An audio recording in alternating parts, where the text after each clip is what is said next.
अमेरिकेचे अध्यक्ष Donald Trump यांनी शस्त्रसंधीला मुदतवाढ कशी काय दिली असा प्रश्न सध्या विचारला जातोय।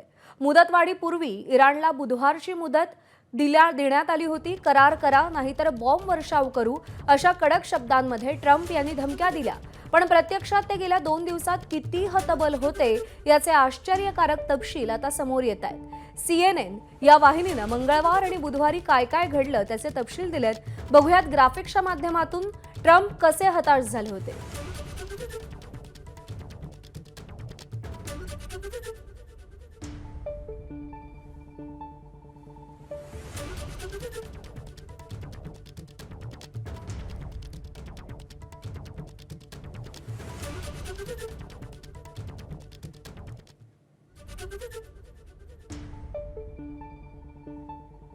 तर CNN या वृत्तवाहिनीने मंगळवारी आणि बुधवारी ट्रम्प कसे हताश झाले होते त्याचं सविस्तर वृत्त दिलेलं आहे। खरं तर एकीकडे इराणला धमक्यांवरती धमक्या देण्याचं काम डोनाल्ड ट्रम्प करत होते। बुधवारपर्यंतची मुदत देण्यात आली होती, नाहीतर अभूतपूर्व असा बॉम्ब वर्षाव करू असा डोनाल्ड ट्रम्प यांनी इशारा दिला होता। पण त्यांनी शेवटी शस्त्रसंधीची मुदत वाढवली। इराणचं शिष्टमंडळ इस्लामाबादला चर्चेस जात नसल्यानं ट्रम्प अस्वस्थ झाले। ट्रम्प यांची व्हान्स, रुबियो, हेग्सेसह CIA प्रमुख, सेनादल प्रमुखांशी चर्चा झाली। उच्चस्तरीय बैठकीमध्ये उपाध्यक्ष व्हान्सना चर्चेस पाठवण्याचा निर्णय झाला। अमेरिकेनं गेल्या आठवड्यात दिलेल्या मसुद्याकडे इराणनं शेवटपर्यंत दुर्लक्ष केलं। अमेरिकेचा मुनीर मार्फत इराणकडून काहीतरी प्रतिसाद मिळावा असा संदेश गेला। मुनीर यांचा इराणी नेत्यांना फोन गेला, पण कित्येक तास प्रतिसादच दिला गेला नाही। इराण प्रतिसाद देत नसल्यानं पाकिस्तानकडून शस्त्रसंधी वाढवण्याचा सल्ला दिला गेला। शस्त्रसंधीची मुदत काही मिनिटांवर आल्यानं ट्रम्प यांनी मुदतवाढ दिली। शस्त्रसंधीला कसलीही मर्यादा न ठेवता ट्रम्प यांच्याकडून ही मुदतवाढ देण्यात आली आहे। एकमेकांना प्रस्ताव देईपर्यंत, चर्चा पूर्ण होईपर्यंत शस्त्रसंधीला मुदतवाढ अशी घोषणा डोनाल्ड ट्रम्प यांनी केली।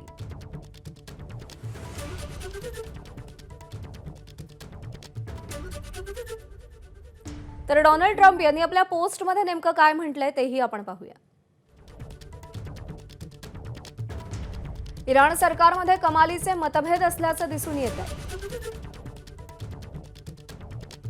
पाकिस्तानचे असीम मुनीर यांनी आणि शहाबाज शरीफ यांनी केलेल्या विनंतीनुसार आम्ही इराणवरचे हल्ले थांबवतोय, तोवर त्यांच्या नेत्यांनी एकत्र येत प्रस्ताव तयार करावा। होर्मुझच्या सामुद्रधुनीत नाकेबंदी सुरूच ठेवण्याचे आदेश मी आमच्या लष्कराला दिले। इराणचा प्रस्ताव येईपर्यंत आणि चर्चा पूर्ण होईपर्यंत युद्धविराम कायम राहील।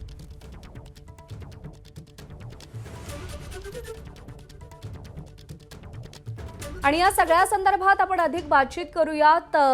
सतीश ढगे सर सध्या आपल्यासोबत आहेत। सर नमस्कार। आपण या आधीही पाहिलेलं आहे, ज्यावेळी एक पूर्ण संस्कृती नष्ट करण्याच्या वल्गना डोनाल्ड ट्रम्प करत होते, त्यानंतर त्यांनी पहिली शस्त्रसंधी केली। आता अभूतपूर्व बॉम्ब वर्षाव करू अशी धमकी देत असतानाच शस्त्रसंधीला मुदतवाढ दिली। डोनाल्ड ट्रम्प यांची हतबलता, हताशपणा दिवसेंदिवस वाढत जातोय, काय कारण आहेत त्यामागे? नक्कीच प्रज्ञा, सध्याची जर परिस्थिती आपण त्या ठिकाणी पाहिली तर एकूणच जे आहे आंतरिक दबाव प्रचंड प्रमाणामध्ये डोनाल्ड ट्रम्प यांच्यावर वाढतोय। आणि त्याचबरोबर आंतरराष्ट्रीय स्तरावर जर आपण पाहिलं तर एक प्रकारे ग्लोबल इकॉनॉमी, आंतरराष्ट्रीय स्तरावर जागतिक अर्थव्यवस्था सुद्धा एक प्रकारे जे आहे ग्लोबल रिसेशनकडे, महामंदीकडे जाते की काय, अशा प्रकारची परिस्थिती निर्माण होती। आणि त्यामुळे डोनाल्ड ट्रम्प यांच्यावर जबरदस्त दबाव त्या ठिकाणी वाढतोय।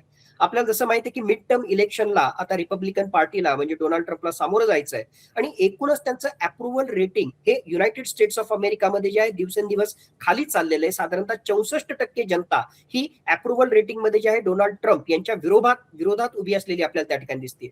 हे काय कमी होतं आता ह्या सगळ्या इराण युद्धाशी संबंधित सगळी जी चर्चा त्या ठिकाणी सुरू आहे, तर पहिली फेरी झाल्यानंतर एक प्रकारचा प्रस्ताव हा अमेरिकेच्या शिष्टमंडळानं इराणला त्या ठिकाणी दिला होता। आणि शेवटच्या क्षणापर्यंत जे आहे JD व्हान्स हे इस्लामाबादला निघण्याच्या काही मिनिटां अगोदरपर्यंत जे आहे इराणकडून तशा प्रकारचं ॲश्युरन्स अजून मिळालं नव्हतं, किंवा जे आहे त्यांच्याकडून काही मेसेज त्या ठिकाणी आला नव्हता। आणि असीम मुनीर यांना सांगून सुद्धा जे आहे तशा प्रकारच्या कुठलंही कन्फर्मेशन हे अमेरिकेला त्या ठिकाणी मिळालं नव्हतं। JD व्हान्स आणि त्यांचं शिष्टमंडळ जर इस्लामाबादला गेलं असतं आणि इराणचं शिष्टमंडळ तिथं आलं नसतं तर फार मोठ्या प्रमाणामध्ये युद्धामध्ये नाचक्की झाली असती हे डोनाल्ड ट्रम्प यांना माहित होतं आणि म्हणूनच ही एकूण परिस्थिती पाहता त्यांनी आता एक प्रकारे जी आहे ही शस्त्रसंधी त्या ठिकाणी वाढवली, कुठलीही मुदत त्याला दिली नाही. म्हणजेच येणाऱ्या काळामध्ये आता एक प्रकारे जे आहे फ्रेमवर्क जर एस्टॅब्लिश झालं की नेमकी चर्चा कुठल्या मुद्द्यांवर व्हावी, त्या अनुषंगानं इराणचं शिष्टमंडळ, अमेरिकेचं शिष्टमंडळ हे फ्रेमवर्क डिसाईड करेल आणि मग येणारे कित्येक आठवडे, कित्येक महिने एक एक मुद्द्यांवर जे आहे चर्चा त्या ठिकाणी करता येईल, असा त्यामागचा कयास डोनाल्ड ट्रम्प यांचा असावा. मुळातच त्यांना एक्झिट करायचंय पण त्यांना योग्य तो मार्ग मिळत नाहीये, म्हणून त्यांची हतबलता, हताशपणा हा समोर येताना आपल्याला दिसतोय. पण दुसरीकडे इराण संदर्भात तुमचं निरीक्षण किंवा तुमचा अभ्यास काय सांगतो? इराण एकीकडे अमेरिकेला म्हणतोय की पराभूतांना अटीशर्ती ठेवण्याचा अधिकार नाही, दुसरीकडे इराण ना पाकिस्तानला कोणती दाद देतोय ना अमेरिकेला कोणती दाद देतोय. इराणच्या या सगळ्या भूमिकांकडे तुम्ही कसं पाहता? आणि जसं डोनाल्ड ट्रम्प म्हणाले की इराणमध्ये खरंच नेतृत्व पातळीवरती 2 फळ्या तयार झाल्यात. नक्कीच. मला वाटतं की डोनाल्ड ट्रम्पची विधानं असो किंवा इनफॅक्ट इराणच्या साईडनं सुद्धा मीडियाच्या माध्यमातून येणारी जी विधानं आहेत, फक्त त्या आधारावर जे आहे आपल्याला इंटरप्रिट करायला नको. आज घडीला जरी इराणची परिस्थिती आपण पाहिली तर प्रचंड प्रमाणामध्ये या युद्धामध्ये त्यांच्या अर्थव्यवस्थेत त्याचबरोबर सामरिकदृष्ट्या प्रचंड नुकसान झालेलं आहे. म्हणून इराणला सुद्धा या युद्धामधून बाहेर निघायचंच आहे. परंतु युद्धामधून बाहेर निघण्याच्या आधी अमेरिकेसोबत चर्चेच्या माध्यमातून जर त्यांच्यावरच्या अर्थव्यवस्थेवर, एकूणच इराणवर जे वेगवेगळ्या प्रकारचे आर्थिक निर्बंध लागलेले आहेत त्यामधून जे आहे काही रिलॅक्सेशन त्या ठिकाणी मिळू शकलं, त्याचबरोबर सिक्युरिटी गॅरंटी मिळू शकली आणि सर्वात महत्वाचं त्यांना असे काही मुद्दे मिळाले ज्याच्या माध्यमातून त्यांना प्रोजेक्ट करता आलं की हे युद्ध आम्हीच जिंकलो तर ते इराणसाठी फायद्याचं ठरणार आहे. आणि म्हणूनच अशा प्रकारच्या विधानांच्या माध्यमातून एक तर जे आहे आम्ही किती स्ट्रॉंग आहोत हे दाखवण्याचा इराण प्रयत्न करतोय आणि दुसऱ्या बाजूला बॅक चॅनल डिप्लोमसीच्या माध्यमातून चर्चा सुरू आहे. आणि तुम्ही जो अत्यंत महत्वाचा मुद्दा या ठिकाणी रेज केला, खऱ्या अर्थानं इराणमध्ये नेतृत्व कोणाचं आहे किंवा डिसिजन मेकिंग कोण करतंय याविषयी खरोखरच प्रश्नचिन्ह आहे. कारण 2 महत्वाचे गट सरळ सरळ त्या ठिकाणी, एक हार्डलायनर, एक प्रकारे ज्याला आपण म्हणू की हार्डलायनर ग्रुप असणारा IRGCचं नेतृत्व, so called Mostafa Khamenei. I am doubtful की तो खरोखरच जिवंत आहे का,